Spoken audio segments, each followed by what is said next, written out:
देश की राजनीति और समसामयिक घटनाओं पर एक बार फिर होगी गहन चर्चा और विश्लेषण। न्यूज के लाइव के विशेष कार्यक्रम प्रसंगवश में वरिष्ठ पत्रकार रमेश शर्मा रखेंगे प्रमुख घटनाक्रमों पर अपनी तथ्याधारित दृष्टि। आज के प्रमुख विषय 2 राज्यों के उपचुनाव और उनके राजनीतिक मायने। क्या सत्ताधारी दल के सामने नई चुनौतियां खड़ी हो रही हैं? बिहार में अधिकृत प्रत्याशी बदले जाने के फैसले के पीछे क्या है राजनीतिक रणनीति? मध्य प्रदेश में टिकट नहीं मिलने पर नाराज कार्यकर्ताओं का विरोध, सड़क जाम, पेट्रोल छिड़ककर आत्मदाह की चेतावनी और पुलिस की कार्रवाई क्या संकेत दे रहे हैं ये घटनाक्रम? राम मंदिर ट्रस्ट को लेकर उठी नई मांगों और राजनीतिक प्रतिक्रियाओं का विश्लेषण। श्रीगंगानगर की उस घटना पर भी चर्चा जिसने समाज को झकझोर दिया। आखिर ऐसे मामलों को रोकने के लिए क्या जरूरी है?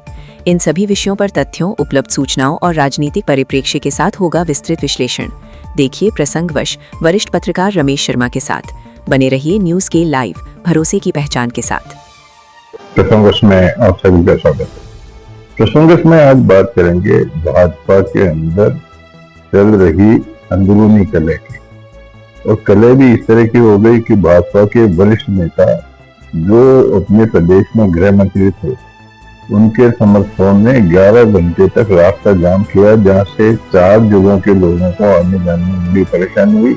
यहाँ तक कि यात्रियों को 11 घंटे तक अपनी बसों में, अपनी कार में बैठा रहना पड़ा और एम्बुलेंस में जो लोग थे वो भी फंस गए। शुरुआत बिहार और मध्य प्रदेश में हुई। हालांकि बिहार में ऐसा कुछ नहीं हुआ। बिहार में इतना हुआ कि जिस भाजपा कार्यकर्ता को कैंडिडेट घोषित किया भाजपा ने पहले, उसका नामांकन होने के बाद में उसको नाम लेने के लिए मजबूर कर दिया और उसने नाम वापस लिया तो नए व्यक्ति को टिकट देकर इसका नामांकन कराया गया। वहीं मध्य प्रदेश में नरोत्तम मिश्र अपने आप में एक जाना पहचाना पुराना कार्यकर्ता का नाम है, जो मध्य प्रदेश में गृह मंत्री भी रह चुके हैं। वहां दतिया में उपचुनाव होने पर उनको टिकट दिए जाने की पूरी संभावनाएं थी।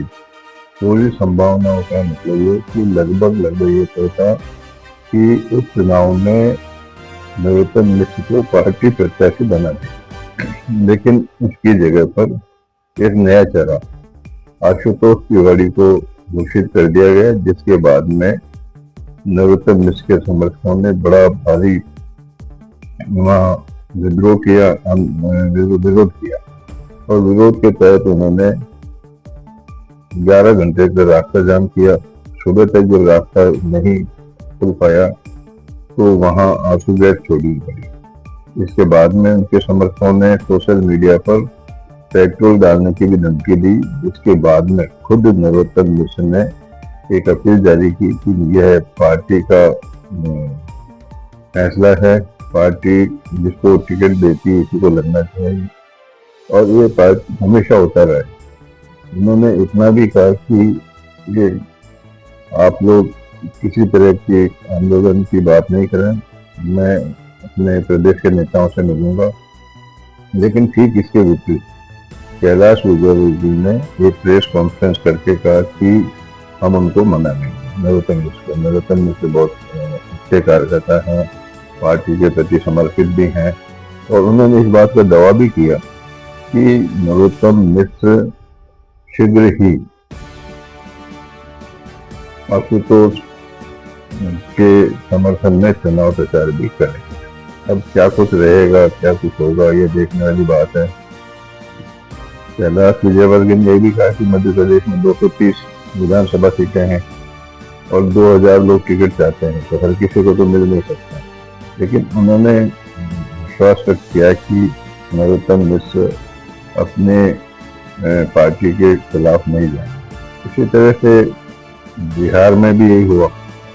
बांकीपुर का विधानसभा उपचुनाव था, जहां अभिषेक कुमार बंटी को प्रत्याशी घोषित कर दिया गया और उसके बाद में अब ये तो हो नहीं सकता कि किसी को पार्टी टिकट दे और वो व्यक्ति ये कह दे कि नहीं, मैं पारिवारिक कारणों से चुनाव नहीं लड़ूंगा।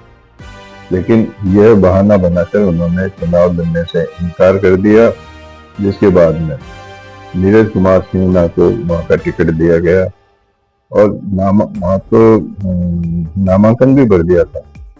उसके बाद में उन्होंने विड्रॉ किया, तो उसको लेकर के अब ऐसा महसूस हो रहा है कि भाजपा के अंदर भी अंदरूनी कलह की शुरुआत हो चुकी है।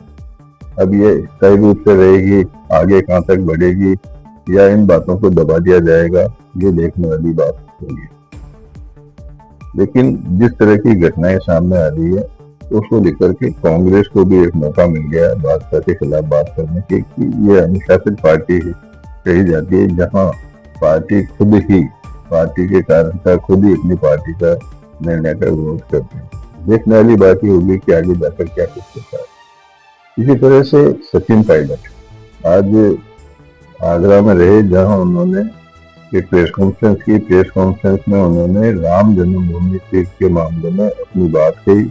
उन्होंने स्पष्ट रूप से कहा कि करोड़ों रुपए की चोरी हो जाना ये एक आस्था के जो श्रद्धा है भगवान राम के प्रति, उन लोगों को ठेस पहुंचाने वाली बात है। उन्होंने एक बात कही कि केवल 2 ही लोगों से त्याग पत्र क्यों लिए।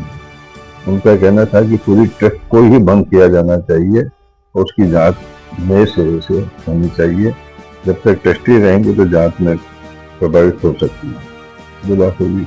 इसी तरह से चलते चलते बात कर लेते हैं कि गंगानगर, राजस्थान के गंगानगर में एक ऐसी घटना सामने आई है जिसने हर व्यक्ति को शर्मसार करने को मजबूर कर दिया। दरअसल में एक 13 वर्ष की एक किशोरी अपने घर से भटक गई थी, शहर पहुंच गई, जहाँ एक रिक्शे वाले को वो मिली। रिक्शे वाले ने उसको कुछ चंद रुपयों में उसे एक दरिंदों के सुपुर्द कर दिया, और उन दरिंदों ने उनको लगभग 22 दिन तक जिस प्रकार से उससे देश शोषण के लिए उसको फेंका गया, उससे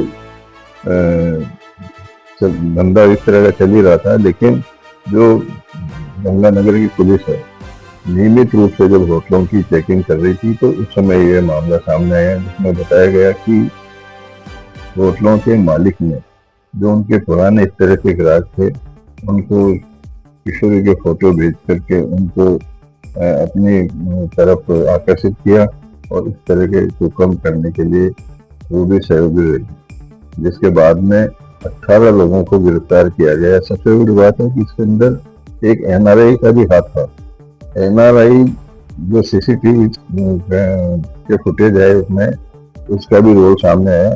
और सबसे बड़ी बात है कि NRI की इस 16 जुलाई को शादी होने वाली है, लेकिन 16 जुलाई की शादी से 5 दिन पहले उसकी हथकड़ी लग गई, वो भी जेल चली गया।